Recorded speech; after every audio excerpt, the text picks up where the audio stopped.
भारत एक ऐसा देश है जहां लड़की होने के प्राकृतिक एवं जैविक फायदों की अपेक्षा सामाजिक नुकसान कुछ ज्यादा ही है।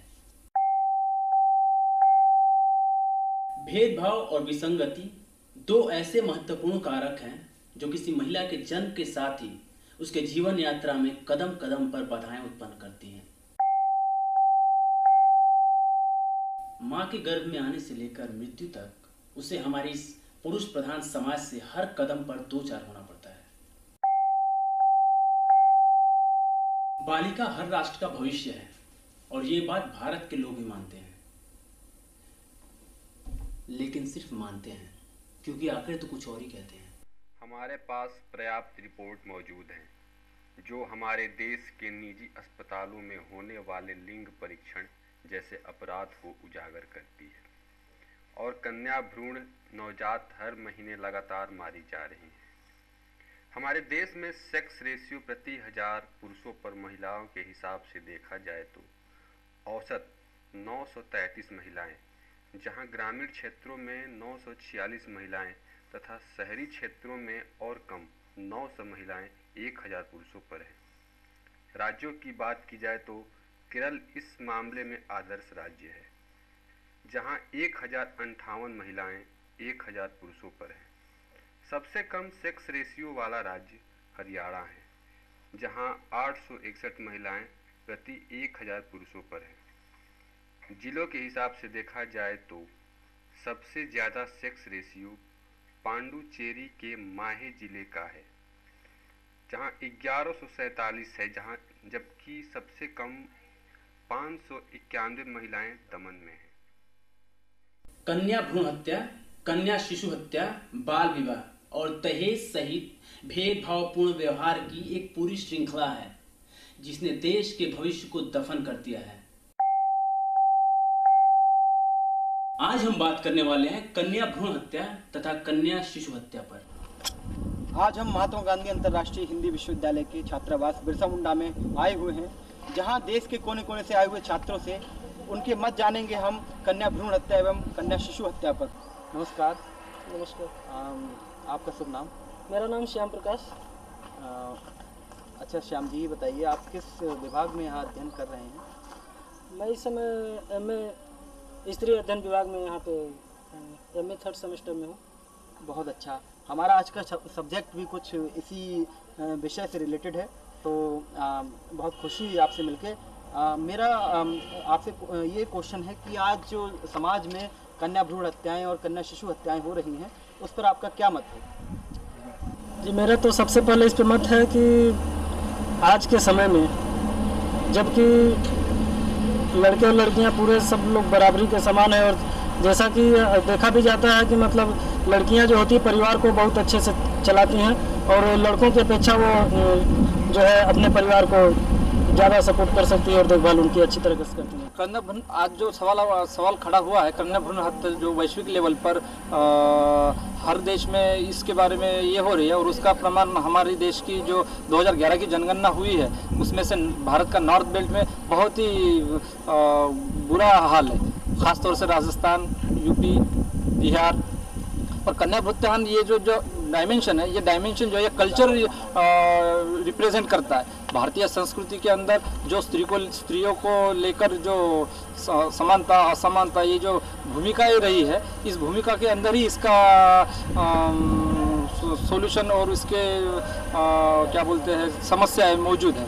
हालांकि गए 2-3 शतकों में, सदियों में इस बारे में बहुत सी सारी, जैसे कि बोला जाता है कि सबसे पहले यह शुरुआत बंद करने की कोशिश की थी लॉर्ड बेंटिक ने, और लॉर्ड बेंटिक के बाद राजा राम मोहन राय, ऐसा इतिहास चालू होके इन दिनों यह जो चालू है, फिलहाल मिसाल के तौर पे तकनीकी का भी इसमें बहुत अच्छा खासा रोल हुआ है। हालांकि विश्व में जब सोनोग्राफी का खोज किया गया था तो सोनोग्राफी का इस्तेमाल अपंगत्व को जानने के लिए किया जाता था, लेकिन भारत में इसका उपयोग अपंगत्व को जानने को दूर रखकर महिला नारी के पेट में कौन सा बच्चा यानी कि मेल है या फीमेल है इसको जांचने के लिए किया जाता है।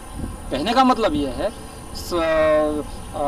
जेनेटिकली कोई भी चीज़ गर्भ में ही मारना ये दुनिया की सबसे बुरी बात है। पर हमारे देश में स्त्रियों को लेकर जो भूमिका ही रही है, यानी कि लड़का चाहिए तो वंश का दीवा चलाने वाला, और स्त्री अगर होती है तो उसको वंश का दीवा का अभी तक मान्यता नहीं मिली है।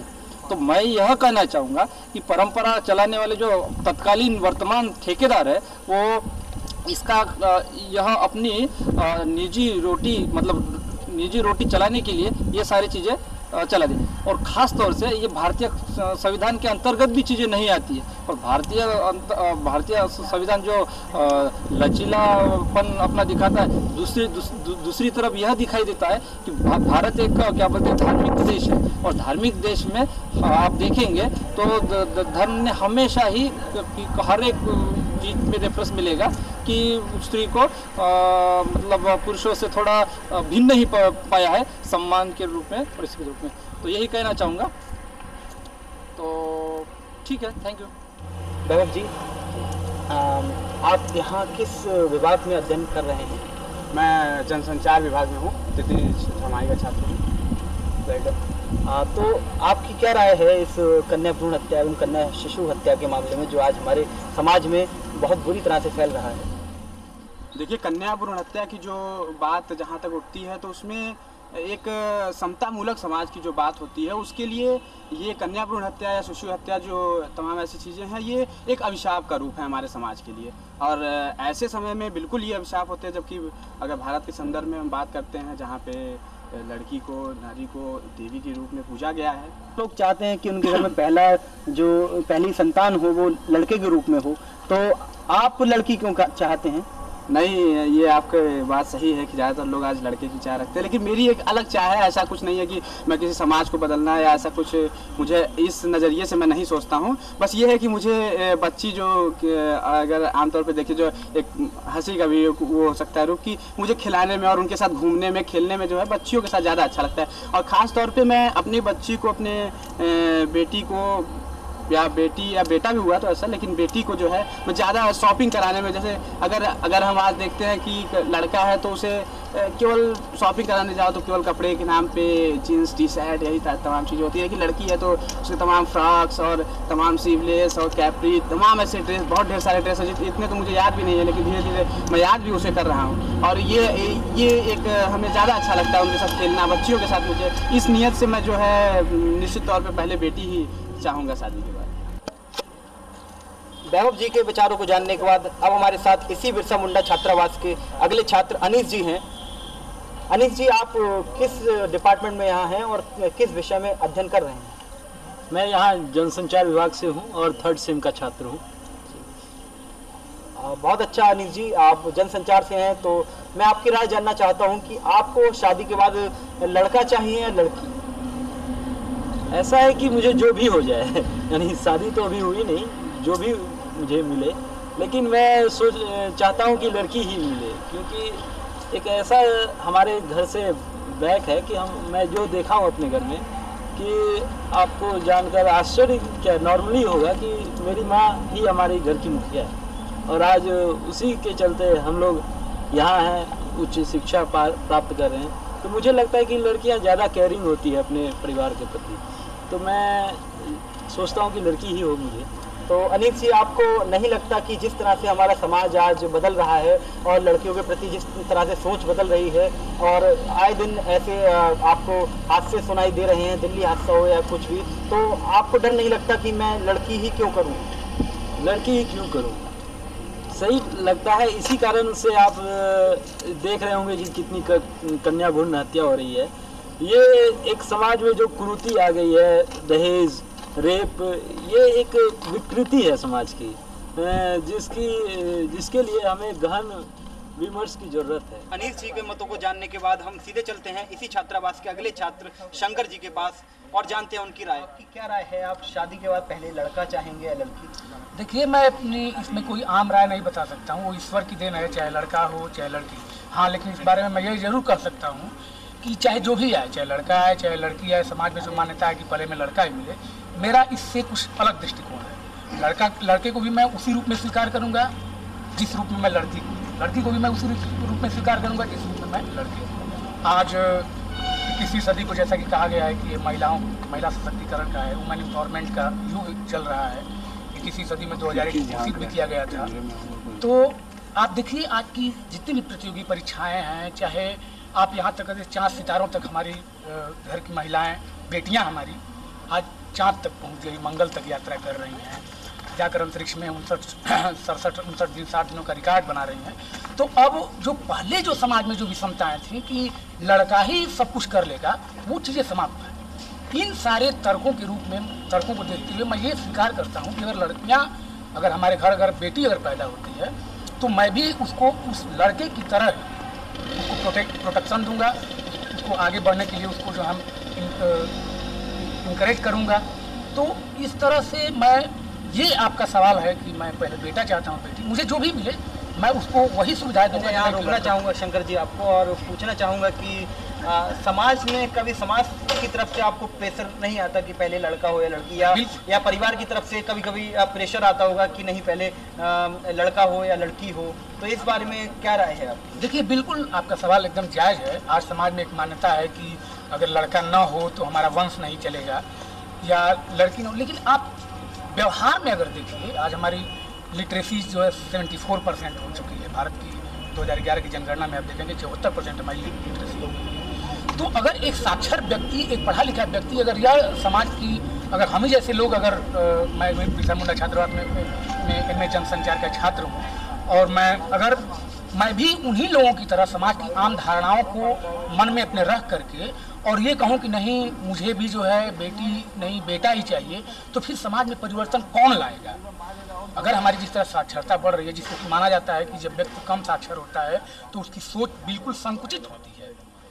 तो शंकर जी, मैं आपकी राय से बिल्कुल सहमत हूँ। जैसा कि आपने देखा लोगों की सोच किस तरह से बदल रही है, जहाँ साक्षरता है वहाँ महिलाओं के प्रति बदलती सोच को और आगे बढ़ाते हुए हम चलते हैं इसी बिरसा मुंडा छात्रावास के कुछ और छात्रों के पास। आपको शादी के बाद लड़का चाहिए या लड़की?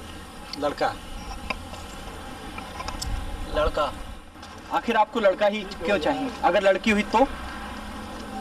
सर, वो तो किस्मत की बात भी देखी जाती है कि लड़की और लड़का का, और मैंने बोला कि मुझे लड़का चाहिए। तो मुझे जहाँ तक समाज की जो दहेज प्रथा को लेकर और महंगाई जैसे चीज़ों को मैं लेकर सोचता हूँ कि मैं ज़्यादा एज में सक्सेस नहीं कर पाऊँगा लड़की के साथ। जिस तरह आज की माहौल को देखते हुए हर एक का जो थिंकिंग है थोड़ा हाई पावर का होता है, और मैं एक मध्यम वर्ग से बिलोंग करता हूँ, तो मेरे ख्याल से मैं नहीं समझ सकता हूँ कि मैं अपनी लड़की को बहुत ज़्यादा खुशी दे सकता हूँ, बट लड़का पालने में उतनी ज़्यादा दिक्कत नहीं होती है। नहीं, आप लड़की पालें या लड़का पालें, खर्चे सेम ही रहते हैं। वो तो बात की बात है, जब वो बड़े होते हैं तो थोड़ा खर्चे अलग अलग हो जाते हैं, लेकिन उसकी एजुकेशन से लेके और पढ़ाई लिखाई, खाना खर्चा सब सेम ही रहता है, चाहे आप लड़की हो या लड़का हो। तो आपने ये कैसे मान लिया कि खर्चे अलग होते हैं, या लड़का ही हो तो ज़्यादा पढ़ाने में या उसे पालने में आसानी रहेगी? सर, एक्चुअली क्या है कि जो मैंने आपको पहले ही बताया कि जो समाज की जो दुष्प्रभाव या ऐसा कुछ बोला जाए, जैसे लड़की पालने में तो ज़्यादा वो होती है, लेकिन लड़का पालने में उतना ज़्यादा टेंशन नहीं होता है, क्योंकि लड़का लोग माइंड फ्री होता है, और लड़की को पालने में बहुत तरह की कठिनाई उठानी पड़ती है, जैसे उनको सुरक्षा भी ज़्यादा देना पड़ता है, और लड़कों में उतना ज़्यादा। के सबसे होनहार छात्र के पास चलते हैं और उनसे जानते हैं कि उनकी इस विषय में क्या राय है। नमस्कार। नमस्कार। आपका शुभ नाम? अन्वेषण सिंह। अन्वेषण जी, मुझे आप बताइए कि आपको शादी के बाद लड़का चाहिए या लड़की?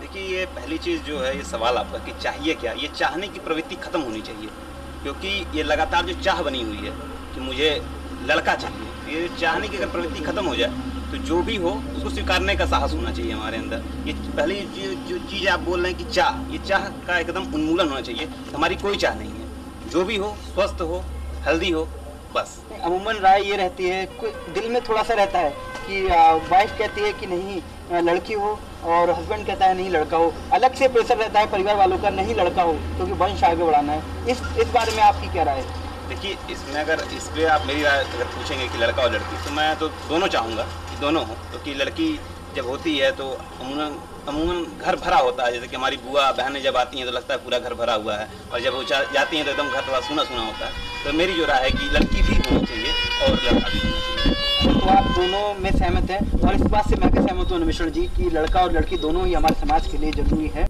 एक रिपोर्ट के मुताबिक देश में हर साल 120 लाख लड़कियां जन्म लेती हैं, लेकिन दुर्भाग्यवश उनमें से सिर्फ 1/3 लड़कियां ही जीवन पाती हैं। कुछ को गर्भ में मार दिया जाता है, कुछ प्रसव के दौरान मरती हैं, कुछ खराब सेहत का शिकार होती हैं, तो कुछ कुपोषण की वजह से मरती हैं। कन्या भ्रूण हत्या और कन्या शिशु हत्या ये हमारे देश में सबसे ज्यादा प्रचलित सामाजिक बुराई है, और इसका मुख्य कारण है गरीबी, अशिक्षा और लिंग भेद। महाराष्ट्र, पंजाब, हरियाणा, तमिलनाडु तथा राजस्थान जैसे राज्यों में कन्या भ्रूण हत्या आज भी जोरों पर है। लिंग समानता और कई सारे कानूनों के बावजूद ग्रामीण क्षेत्रों में कन्या शिशु फेंकी हुई पाई जाती है, और शहरी क्षेत्रों में तो मां के गर्भ में ही मार दी जाती है। आजादी के कई सालों बाद भी हमारे देश के अधिकांश भागों में आज भी लड़कियों का जीवन अंधकार में है। आज भी हमारे देश में कन्या भ्रूण हत्या और कन्या शिशु हत्या जैसी घटनाएं होती हैं। ये एक क्राइम है। आइए जानते हैं इसके कुछ प्रमुख कारण। राजस्थान में आप देखिए बाल विवाह की जो प्रथा है उसको लेकर के, दहेज को लेकर के वहाँ पर लोग परिवार इतने जो है मतलब संकुचित मानसिकता बनाए हुए हैं, जिसके कारण भ्रूण हत्या वहाँ पर तेजी से हो रही है और लड़कियों की संख्या दिन ब दिन घटती जा रही है। और रही बात लड़की की, तो थोड़ा दहेज प्रथा को लेकर मैं डर जाता हूँ, क्योंकि आज की हमारी समाज की सबसे बहुत ज़्यादा दिक्कत दहेज प्रथा की है। और वो पिछले कुछ कंफर्म याद नहीं है मुझे, लेकिन कुछ लड़कियां आत्महत्या भी इसी कारण ज़्यादातर ग्रामीण क्षेत्रों में भी देखा जाए तो कुछ ऐसा करती हैं। कन्या भ्रूण हत्या जो हो रही है, अगर इस पर अगर आप गौर कीजिए तो मध्यवर्गीय परिवार जितने हैं, मध्यवर्गीय फैमिली जितनी हैं, उसमें सबसे ज़्यादा ये समस्या देखी जा रही है। उसके बाद उसके नीचे के तबकों में, कि अगर हम ऊपर के तबकों में पहुंचते हैं, अंबानी और बिजनेस क्लास में, तो वहाँ पे ऐसी कोई दिक्कत नहीं है। उनको एक लड़की हो, अखिलेश यादव की 2 लड़की हों, अंबानी की 3 लड़कियाँ हों, कोई फर्क नहीं पड़ता है, क्योंकि यहाँ पर आर्थिक संपन्नता जैसी जो चीज़ें हैं ये बहुत मैटर करती हैं। कि जो आर्थिक संपन्न है उसके लिए लड़की डजन मैटर, कोई बहुत बड़ी बात नहीं, उसके लिए संतान है, वो उसकी परवरिश कर सकता है, उसकी शादी अच्छी से कर सकता है और हर चीज़ कर सकता है। जहाँ पर आर्थिक संपन्नता नहीं है उसके अभाव में ये सारी घटनाएं घट रही हैं। अगर आप इस पूरे अगर केस स्टडी देखेंगे तो ये पूरा पैरामीटर जो है वो उसी के दायरे में। समाज में जो समाज का जो गठन इस तरह से कर दिया गया है कि लड़कियों को लोग कमतर समझते हैं और लड़कों को ज़्यादा महत्व देते हैं। और उसके बाद से जब से संपत्ति का अधिकार आया है उसके कारण और उसके बाद सरकार की जो नीतियां थी मतलब परिवार नियोजन का, तो उससे परिवार नियोजन के नाते उसमें जब होता है कि एक लड़की एक लड़का, तो उसमें अगर किसी को एक बच्चा चाहिए तो वो लड़की की अपेक्षा लड़के को ही ज़्यादा जो है महत्व देता है, क्योंकि उसको लगता है कि कहीं ना कहीं कि लड़की है तो वो अपने घर चली जाएगी, हमारी देखभाल कौन करेगा, लड़का ही करेगा हमारी देखभाल। और उसके बाद से जो आजकल का देख रहे हैं कि दहेज इतना बढ़ता जा रहा है, उसके कारण भी भ्रूण हत्या, उसका भी बहुत बड़ा वजह है भ्रूण हत्या होने का, कि दहेज के कारण लोग सोचते हैं कि अगर हम अपने बेटियों को पढ़ा लिखा भी दिए तो उसके बाद से दहेज के इतना देना पड़ेगा, तो उसके नाते भ्रूण हत्या हो रही है। तो ये कई सारी चीज़ें जो है इसके फैक्ट में है। हाँ, ये एक दहेज नुमा जो दैत्य आप देख रहे हैं, यही एक कारण है एक कारण तो नहीं है, ये प्रमुख कारण है कन्या भ्रूण हत्या को लेकर। लेकिन जब तक हम लोग मिलकर आगे नहीं आएंगे, इस दहेज के प्रति लड़ेंगे नहीं और अपने आप को ये सामने नहीं लाएंगे कि मुझे कन्या ही चाहिए, दहेज के प्रति लड़ेंगे, कन्या को इस प्रकार पढ़ाएंगे कि उसके लिए वो दहेज नाम का कोई चीज ही नहीं। राय जानने के बाद अब हम आ गए बिरसा मुंडा छात्रावास के अंदर और देखते हैं यहाँ जिस तरह से सन्नाटा पड़ा हुआ है। आजकल छुट्टियां चल रही हैं, लोग अपने रूम से निकल नहीं रहे हैं क्योंकि एग्जाम का समय है। तो देखते हैं चल के रूम टू रूम चल के कि किस तरह से लोगों की राय इस मत पर है। आइए।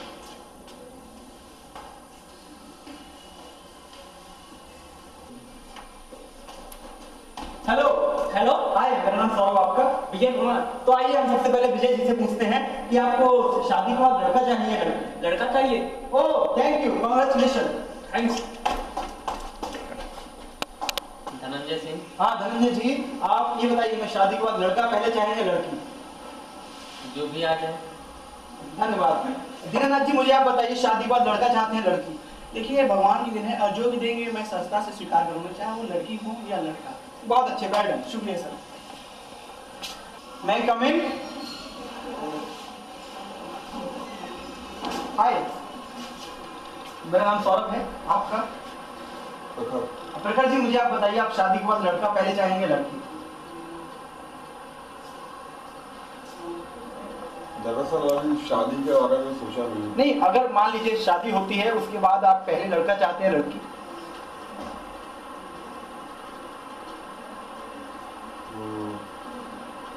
नहीं, उसमें कोई मतभेद नहीं। मतलब जो भी होगा आपको एक्सेप्ट है? Okay, thank you. Hi hi hi, मेरा नाम सौरभ है। मेरा नाम पंकज। ओ पंकज जी, आपसे एक छोटा सा क्वेश्चन है। पूछिए। कि शादी के बाद आपको लड़का चाहिए या लड़की? नहीं, शादी के बाद मुझे लड़की चाहिए। अगर लड़का हुआ तो? हो गया तो उसमें मैं कुछ नहीं कर सकता, हो गया तो हो गया। ओह कांग्रेचुलेशन। धन्यवाद आपका। हाय,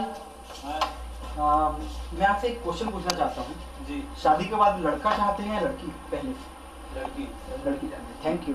हाय, मैं आपसे एक क्वेश्चन पूछना चाहता हूँ, शादी के बाद लड़का पहले चाहते हैं लड़की? अरे यार, शादी नहीं होगी तो कैसे मैं बताऊँ?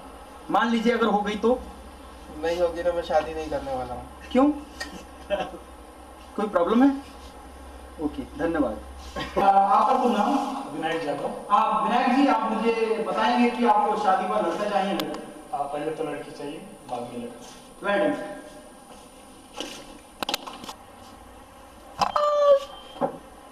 मैं आपसे एक क्वेश्चन कर सकता हूँ? क्या बोले? मतलब है कि शादी के बाद आपको लड़की चाहिए लड़का? अरे 2 मिनट। बोलिए बोलिए। आप शादी के बाद लड़का चाहते हैं लड़की? हैं? शादी के बाद पहले लड़का चाहते हैं लड़की? मतलब पटने दो, पटा रहा हूँ मैं।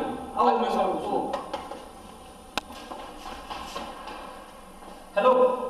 हाँ। अरे मुझे आप ये बताइए शादी के बाद लड़का चाहते हैं लड़की? मैं तो शादी के बाद लड़की चाहता हूँ। और अगर लड़का हुआ तो? लड़का हुआ तो भी कोई दिक्कत नहीं है, क्योंकि वो प्रकृति की चीज़ है। बहुत अच्छे, थैंक यू। आपका शुभ नाम? सैयद मंजूर अली। तो सैयद जी, मैं आपसे एक छोटा सा क्वेश्चन करना चाहता हूँ, शादी के बाद आप लड़का पहले चाहते हैं लड़की? लड़की चाहता हूँ। थैंक यू सैयद जी। जैसा कि आपने देखा, जहाँ शिक्षा है, साक्षरता है, वहाँ कन्या भ्रूण हत्या और कन्या शिशु हत्या के लिए बदलती सोच। मेरी आशा है कि आने वाला समाज इस पहलू को बदलेगा और एक नए समाज की नींव रखेगा। धन्यवाद। कहने को तो हम 21वीं शताब्दी में हैं। आज हम मंगल पे जाने की तैयारी कर चुके हैं, लेकिन आज भी भारतीय परिवारों में कन्या शिशु को लेकर एक तरह से अस्वीकृति की भावना फैली हुई है, जो कि इस बुराई का एक प्रमुख कारण है। भारत में 75% जनसंख्या गांव में बसती है और इनमें से आधे गरीबी रेखा से नीचे के हैं। गरीबी का लड़कियों के शिक्षा, स्वास्थ्य, विकास और स्वतंत्रता से संबंधित गिरावट का सीधा सा संबंध है। इसके अलावा अन्य कारणों में दहेज का डर और ये सोच कि लड़के ही वंश को आगे बढ़ाएंगे भी शामिल है। शिक्षा के स्तर को हम बढ़ाएंगे तो ये सारी समस्याओं का हल है शिक्षा।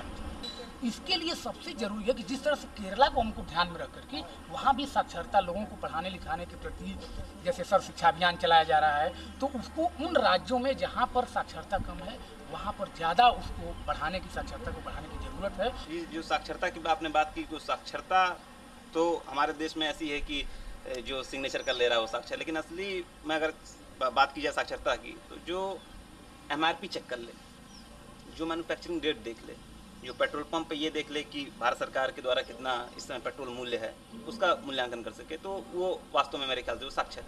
तो इन तमाम चीज़ों को देखने के बाद कि हमको केवल डिग्री धारक होने से बचने से हमको शिक्षित होना चाहिए, हमको चीज़ें समझनी चाहिए, जितने भी समाजशास्त्री अनुशासन हैं उनके ऊपर काम करना चाहिए, और देखने की आवश्यकता है एक बार, और अपने सामाजिक जो हमारा उत्तरदायित्व है उसको भी देखने की कहीं ना कहीं आवश्यकता है। तमाम ये जो गंभीर विषय आपने मुश्किल अंधकार से उबरने के लिए शिक्षा का प्रकाश से एकमात्र रास्ता नजर आता है।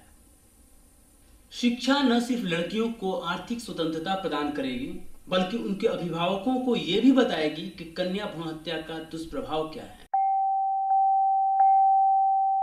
साथियों, कन्या भ्रूण हत्या और कन्या शिशु हत्या एक राष्ट्रीय शर्म है। आइए साथ मिलकर इस बुराई को जड़ से खत्म करने का प्रण लें।